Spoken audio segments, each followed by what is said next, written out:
Donna tracked down a family after finding precious mementos lost during a big cleanout. While returning from a thrift store, she noticed some letters stuck between the pages of a book that she had purchased. Curious about the mom and the relatives the letters were addressed to, she decided to look up the names online in an attempt to return these keepsakes. Donna's Google search was unfruitful, so she found herself using Spokeo to resolve the issue. After performing a name search and narrowing down the listings, she found a profile for one of the names in the letters, and sure enough, it included a phone number. After calling and leaving a message, Donna was shocked when she got a return call from one of the family members.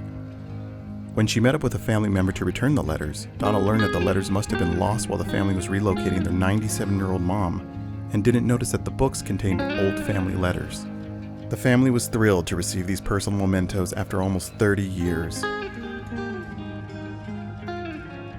Is there anyone you're looking for? Add Spokeo to your research toolkit to help you know more.